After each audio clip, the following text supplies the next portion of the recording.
The truth jewel, or Aotearoa's last key material, is Kier Aura. This mysterious substance is said to change its appearance to match its surroundings. Somewhere here in Seoul, Kier Aura has changed its form. While Javier was guarding the area, Lloyd Frontera, also known as Kim Suho, was rummaging through a garbage bin. He found some clothes that made him happy to have something wearable, but the downside was that they stank. However, for him, that would do. Javier began to look at his master, questioning whether Lloyd was okay, as he hadn't looked well earlier. But Lloyd felt something strange in his heart. His loyal knight Javier, who was concerned for him, noticed that Lloyd acting strange, like he was sick or something. Then, some police officers suddenly arrived and called out to Lloyd, alarming both of them. The policemen started shouting, accusing Lloyd of theft and demanding that he put down the clothes he had taken. Lloyd began to get angry, biting the dirty clothes and cursing Javier, telling him that he had instructed him to be on guard. Javier apologized for his negligence. The policeman then asked who they were, questioning if they were foreigners or cosplayers. He told Lloyd and Javier that they needed to go to the station and talk there. Lloyd smiled and, using his very sweet tongue, told the officer that it was just a misunderstanding. He said that they were merely employees of a collection company. The policeman asked why employees would be dressed in cosplay while searching through the garbage, even offering to call the company to check their identity. Lloyd smiled again, plotting an evil scheme for the officer. He said that the officer was working so hard under the heat and that he wanted to give him something. Lloyd then pulled out a lot of gold chunks hidden in his pocket, shocking the officer. With a face that resembled a dog, Lloyd told the officer that what he was giving him wasn't much, but it could buy him some ice cream, and if there was anything left, perhaps even a car. Lloyd then laughed evilly.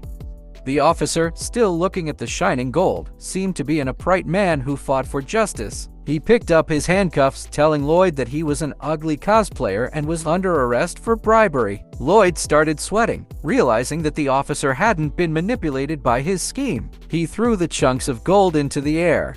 The officer, shocked, looked at the gold and began cursing. Lloyd, seemingly possessed by the spirit of the fastest runner, Usain Bolt, turned into a flash, carrying the bag of dirty clothes. He told Javier to run while the officer chased after the scattered gold. This ugly bastard was rich enough to throw gold like that. As they ran, Lloyd cursed again, annoyed that even in Seoul, he was still called ugly. Javier questioned him, asking if that was really a problem. Ugliness, after all, ran in his blood, but his IQ was still at level 99, so it shouldn't matter at all.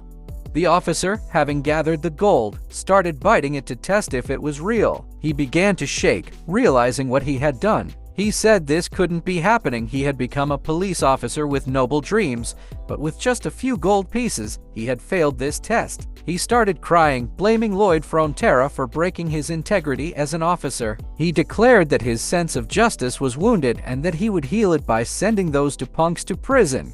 The officer told them to prepare themselves, calling Lloyd an ugly cosplayer and Javier a simply handsome foreigner. He then called his fellow officers to catch the two men on the run, describing Lloyd as the ugly cosplayer on the loose. When the officer saw someone running with a level 999 ugly face, the officer knew he had found the culprit. Lloyd grew even angrier, shouting at the officer that he shouldn't judge based on a simple glance. Another long-haired officer began chasing them, also calling Lloyd an ugly cosplayer, and declared that he was going to catch them. Lloyd shouted at the long-haired officer, asking him why he called him ugly when he hadn't even seen his face. The officer told his fellow officers over their surveillance phone that the back of the head of the cosplay guy they were chasing was also ugly. In the end, both of them managed to escape, panting from running because they were just normal humans in the city with no mana in their bodies.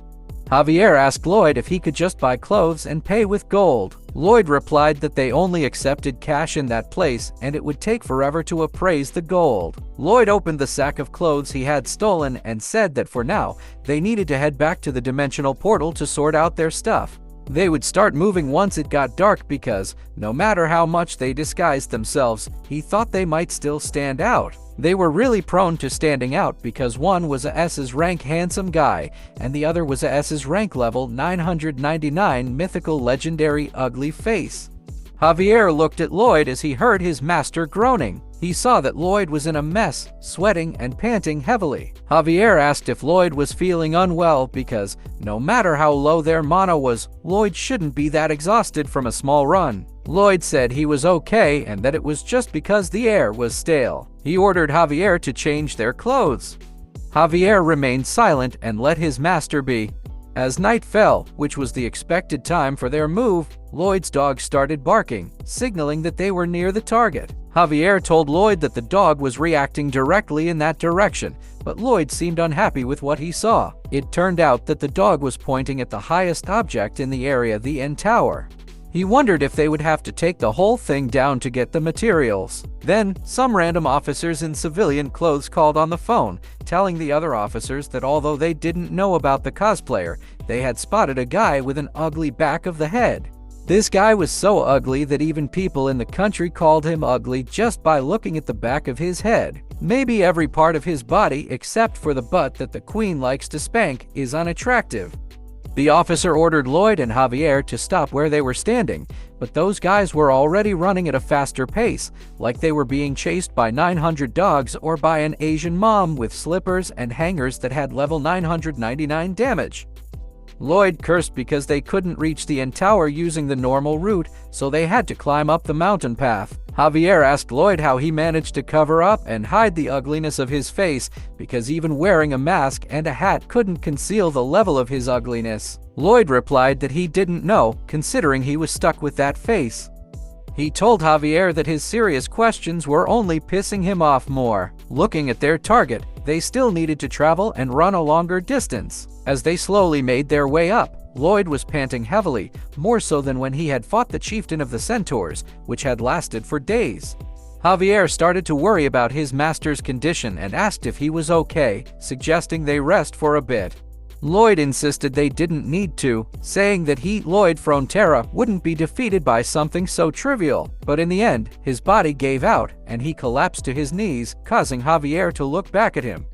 Lloyd apologized to Javier, admitting he was worn out from all the running. Javier walked back towards Lloyd and asked him to confirm if there was something troubling him deep inside. Lloyd asked Javier if he thought he was pathetic. Javier replied that he didn't and said he didn't think this was normal because Lloyd had been like this ever since they came to this world. Lloyd said it wasn't like that, insisting that it was normal.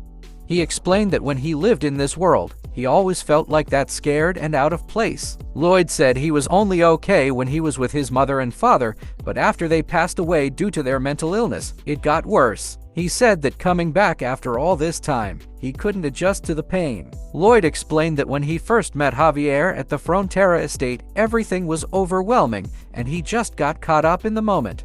But once he realized it, he saw that he had completely changed. Suddenly, in that world of the Frontera estate, he was full of confidence, pushing through everything. Then he told Javier that this was the real him, the true Kim Suho, with nothing to his name but insignificance and mental scars. Javier asked him if, while living in his past world, he blamed himself for being like that if he just sat down and gave up like he seemed to be doing now.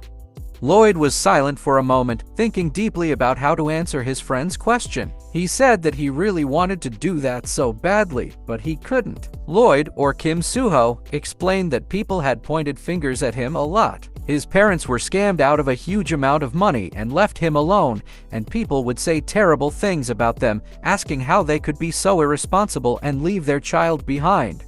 Lloyd said those people didn't even understand how terrifying the illness was, yet they criticized his parents like that. He looked down while starting to share his emotions. He said that his mother and father were really amazing people, and he couldn't just stop, he had to show that to all those people.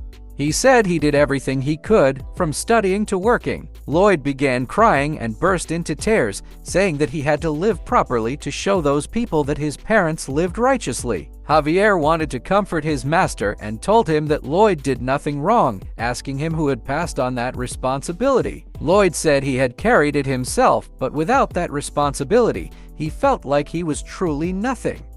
Javier was silent now, understanding the life of Kim Suho. Javier stood up and said that he guessed he was just worried for nothing. As he started walking again, Javier told his master that whether he was in Seoul or on the continent of Laurasia, from his perspective, he was the same person. He looked back at Lloyd and said that whether he made a fuss with an ugly and frightening face or shed tears with a scared expression, in the end, Lloyd was just someone who fulfilled his responsibilities. Lloyd was silent as tears continued to fall from his face, and then he started wiping them away. He called out to Javier, smiled, and returned to his original self. He told Javier that he would lead the way. Javier just smiled, perhaps happy that his master was back to his original self. This is a wholesome scene from a peak comedy manhwa. Now with the greatest backstory from the greatest MC, Lloyd Frontera.